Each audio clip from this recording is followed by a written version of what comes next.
Hello, everyone. Welcome back. Today's video is on sediment transport. The learning outcomes of today's video is to analyze sediment transport behaviors. We're going to define an empirical formula, and we're going to evaluate the impact of sediment transport on the Duwamish River in Seattle, Washington. So in review of our river characteristics, we have the headwaters, which is defined by really fast flow because it's in a much steeper region. This is where there's a lot of sediment erosions going to happen, sediment transport through our transfer zone, which is not as steep, river is not flowing as quickly. And then finally, the depositional zone, which is a lot more shallow flow, and there's going to be a lot of deposition of sediment in that region. Different plants and things can also decrease the speed of a river and thus increase the amount of sediment transport that's occurring. In review, we have our fluvial processes still. Erosion, transportation, and deposition are defined by a lot of different factors, but in this figure, we have particle size and type. The type of particle it is related to its size. So pebbles, cobbles, and boulders are our largest. Anything sort of above 10 millimeters is in this region. We enter our sands from about 0.1 to 1 millimeters, and then clays are our smallest at very microscopic scales. Flow velocity, as flow velocity increases, you know that particles are going to be eroded. Even pebbles, cobbles, and boulders at a flow velocity of 1,000 centimeters per second is going to erode. You'll note that there's a big difference between particle transportation of clay through erosion. So it's always going to really be transported and on the move, and very rarely going to be deposited unless maybe there is an area where the flow just completely stops. As you cross over these lines, as you move from 1 cubic centimeter per second to 100 cubic centimeters per second for 1 millimeter of sand, you move from a deposited zone to a region where the particles are being eroded. So if it's in the spring when the snow melt is occurring and then the flow velocity starts to get a lot faster, that sand that was previously deposited may now get washed away. And so sediment transport, when things are being transported, is split into 3 different types of sediment transport. You have bed load transport, which is a sediment particle just sort of dragging along the bottom, that's rolling, sliding. It's still too heavy to be lifted up and suspended in the water column, but it's enough to be moving along the bed. There's saltating, which means it's sort of bouncing between the bed load and the suspended load. That's called saltation. And then finally, there's suspended load where it is up in the water column and just blowing by. There's no frictional forces from the bed load, and so it's moving a lot faster than particles that are heavier and just sort of tumbling along the bottom. So those are our 3 different types of sediment transport, and you can see in this video here the different rates at which they occur. We have sand, we have large pebbles, it looks like here. And so you can see the ones that are just rolling off the bottom. There are some that are catching as they move through. And then you have the sand that's sort of making the water look all murky. That's our suspended load in this case. So pretty cool. If I were to increase that flow speed even faster, even more of those pebbles would start being suspended and the water would look even more murky. Sediment transport is a really complicated thing to predict, but if you can predict it, you can calculate erosion of riverbanks with homes, the deposition of berms that could cause city floods and other expensive environmental disasters. But because it's so complicated, we start developing equations called empirical formulas. These are really common in environmental engineering because people will do studies on river flows, groundwater flows, different flows in the environment, chemical reactions in the environment also can develop empirical formulas. And they measure all these things and they see sort of a slight correlation.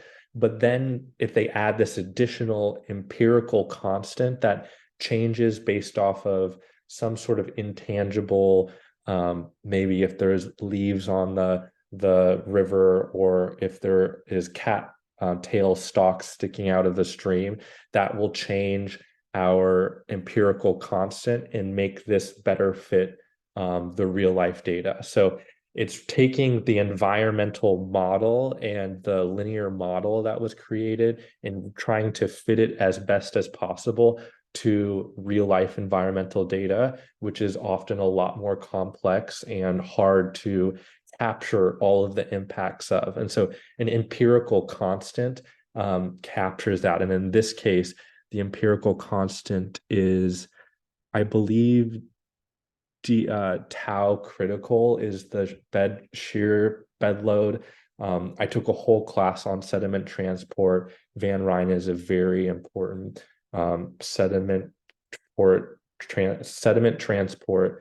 technician and researcher. So his name will come up a lot if you continue with this work. But they try to make adjustments to fit what they have modeled to what is found in the environment. And in often cases, they can do a pretty good job of that. You do not need to know this equation or any other sediment transport equations, but I think it's good to know how environmental science and studying works out in the real world. So why do we care about sediment transport?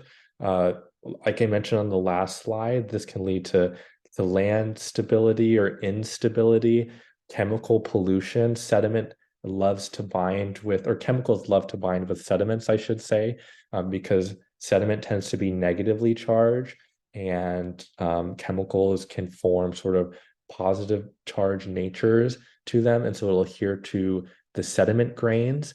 And so where there's lots of sediment deposition, there's often a lot of chemical pollution or lots of nutrients in that regard.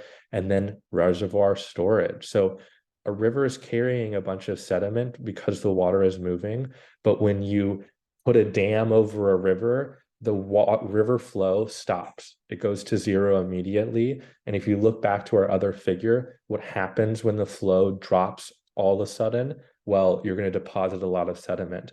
And this is actually a big problem for reservoirs, because as the reservoir is operating, you're losing storage volume. The reason you built a reservoir is to impound this grand volume of water. But if over time that volume is being filled up with sediment and not with water, then you're losing bang for your buck over time. And here is a figure that shows the loss of storage volume over periods of time. And it's something that needs to be upkept, and it often isn't. And so you can see sort of a change here in the 80s. There's not new reservoirs being built either, probably since then. But you can see the big loss of storage volume over those years and the projected loss of storage volume in the future. So that's something that's really important to know, how much sediment is going to be mobilized and how much sediment your reservoir is going to impound. I wanted to talk about a case study of sediment transport in the case of the Duwamish River.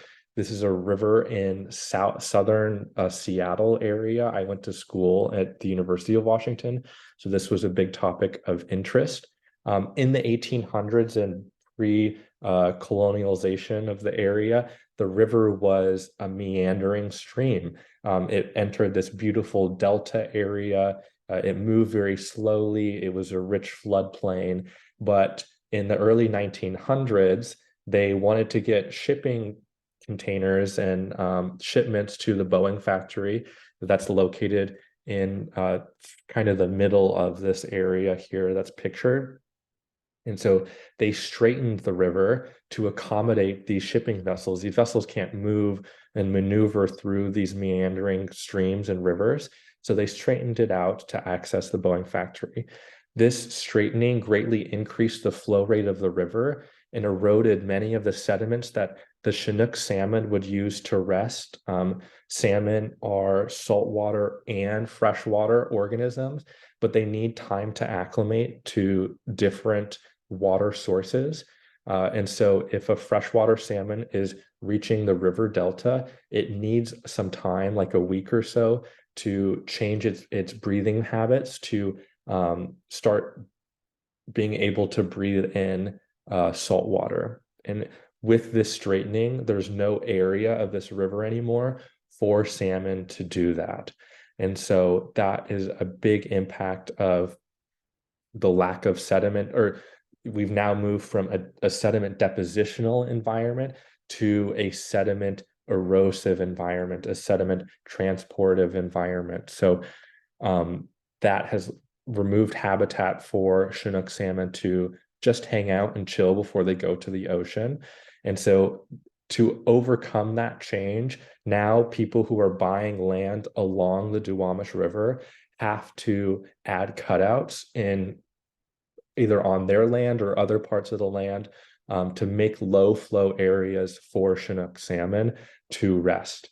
And in these regions, you're going to have more sediment deposition.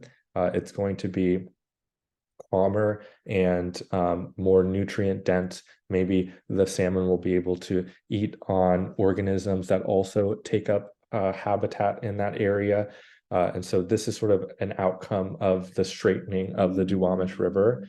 But if we didn't do anything to begin with, nature would have taken over, and the delta naturally would support this environment that we took away. And that concludes my video for today. Thank you for watching, and please don't hesitate to reach out to me if you have any questions. Thank you.